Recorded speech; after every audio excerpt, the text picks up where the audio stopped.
Bonjour à tous, je vous retrouve aujourd'hui pour vous présenter un projet un peu particulier afin de présenter soit des projets de papier, on peut y mettre des photos, on peut y mettre des souhaits pour Noël. Ça peut être un petit cadeau assez sympa à faire, à offrir. C'est facilement abordable pour les plus petits comme les plus grands. Et voilà, donc vous voyez, il en a besoin pour ce projet de 2 feuilles et demie de feuilles A4 en mur blanc pour l'occasion, puisque c'est ce que j'ai utilisé, des chutes de papier. Alors moi, de façon à rester toujours dans mon projet de lignée, puisque c'est un projet que je propose lors de ma réunion de lignée, donc j'ai montré un petit peu à tout le monde. Donc j'ai de nouveau utilisé ce papier de petite sorcière. J'ai voulu faire, donc le projet que j'ai présenté en shoebox était sur une petite sorcière, sur ce papier-là. La petite boîte que je présente également afin de mettre mon swap. Et ce projet dont je faisais la démonstration. Donc vous voyez, ce papier est juste magnifique. Que ce soit d'un côté ou de l'autre. Surtout si j'arrive à le sortir. Voilà. Vous avez vraiment des feuilles sublimes. Et vous voyez, avec les chutes, moi, j'en fais tout un autre projet, en sachant que là où j'ai mis des fois donc des papiers, vous pouvez mettre soit des petites photos, soit des petits messages au choix. Et voilà, donc je vous présente aujourd'hui le cube, et pour bien faire, on va former des cubes. Alors, on ne va pas en faire tous en même temps. Donc vous prenez votre feuille dans la largeur de 21 cm en hauteur. Vous allez faire un pli à 5 cm. Vous allez faire un pli à 10 cm. Voilà. Et à 15 cm, nous allons couper. Voilà. Et de l'autre côté, on va tout simplement couper toutes les bandes à 5 cm. Donc, pour bien faire, on va marquer les plis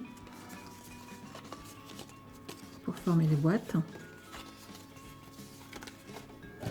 Donc, la petite astuce, c'est d'utiliser ceci. Alors, ceci, c'est tout simplement le papier qu'on sert pour les livres, c'est du papier autocollant qu'on trouve dans tous les magasins d'école. Je vous le montre en grand.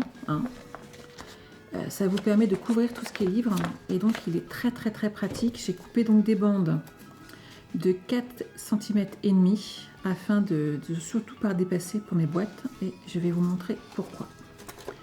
Donc on va enlever l'opercule, ça s'enlève très bien. Donc regardez comment je mets mes plis de façon à former mes boîtes. Je me mets bien bord à bord et j'applique. Donc on va former le cube tranquillement. Regardez, il n'y a rien de compliqué. On applique tout simplement les bords l'un contre l'autre et on rabat ce petit. Vous avez vu, ça s'enlève bien, ça se colle bien. En prenant du papier de qualité, on a aussi une boîte qui se tient. C'est hyper important. Si vous prenez du papier machine pour imprimante, ça ne va pas se tenir. La qualité du papier est vraiment primordiale de façon à avoir un résultat parfait. Vous avez vu, j'ai aucune difficulté. Alors certes, je suis habituée, il n'y a pas de souci. Mais vraiment, je n'ai aucune difficulté à le maintenir en place. Regardez. On le colle bien, on l'applique et hop, ça se tient tout seul.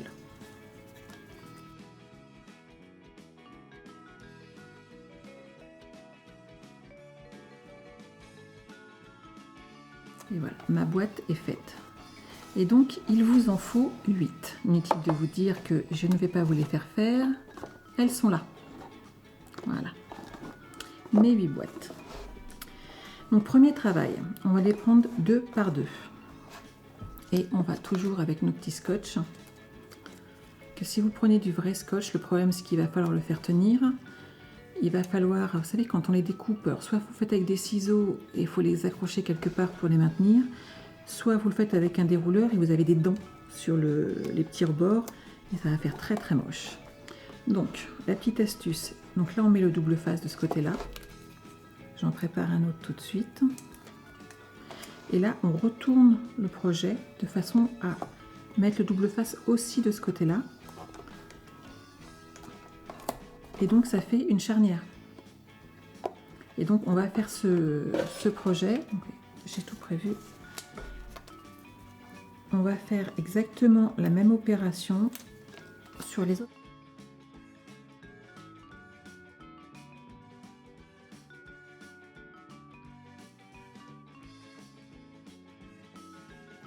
Voilà, donc une fois qu'on a fait ceci, on va prendre les deux premières boîtes, on va le retourner, donc vous mettez l'ouverture au centre, vous voyez, comme ceci, les boîtes ici, la charnière sur les extrémités extérieures, et donc on va les attacher entre elles, donc gardez bien ce pli, c'est vraiment primordial maintenant, c'est la partie importante, c'est l'attache des boîtes ensemble, de façon à former ce cube qui se tourne et se retourne à l'infini. Hop, donc je retourne mes boîtes et je marque la charnière ici présente. Ici, on va faire pareil. Sauf qu'ici, on a attaché cette charnière-là. Ici, on va attacher l'autre qui est de ce côté-là. On va faire les extrémités.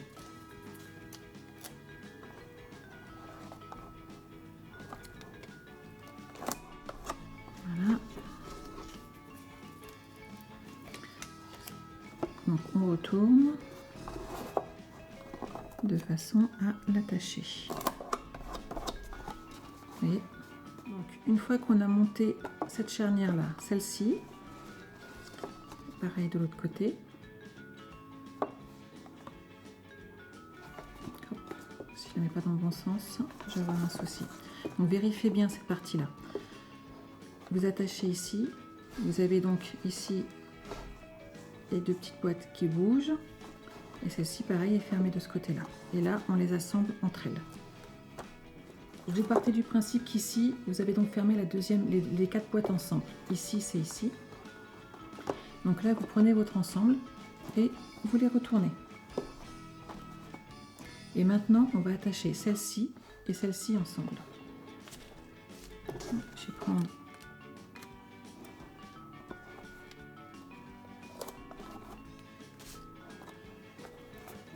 j'en ai caché là.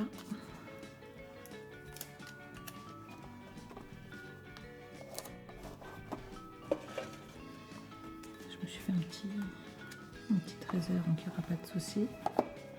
Hop.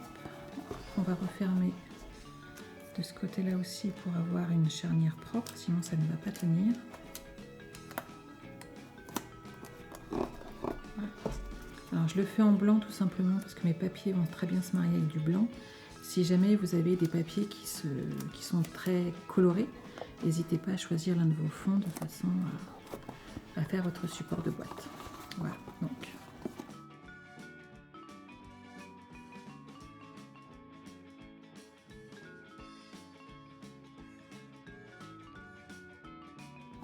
Donc maintenant, il nous faut le décorer.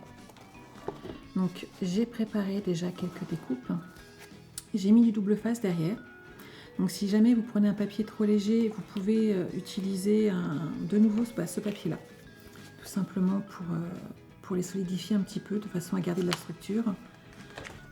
Moi mon papier est assez épais, donc j'ai pas de souci. Vous pouvez également utiliser ces techniques-là pour des photos. Ça fonctionne très très bien. Donc si jamais vous utilisez une photo, votre cube faisant 10 cm, vous prenez donc une photo qui fait 10 cm, moi je vous conseillerais 9,9 pour être exact, que vous allez donc recouper en deux de façon à mettre votre photo qui sera coupée en 4.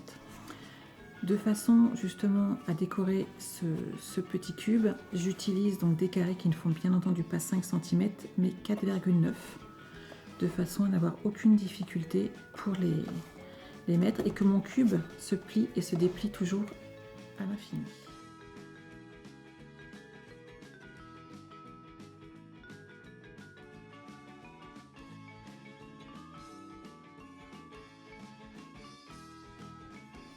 J'adore Halloween, mais moi, ma période préférée, c'est Noël. Donc j'ai également préparé ce projet sur les fêtes de Noël, avec les magnifiques papiers que nous avons dans le catalogue. Voilà. Donc maintenant, à vous de vous faire plaisir, à vous de réaliser ces magnifiques cubes. Et n'hésitez pas à me montrer vos œuvres. Voilà, passez une bonne journée. Au revoir.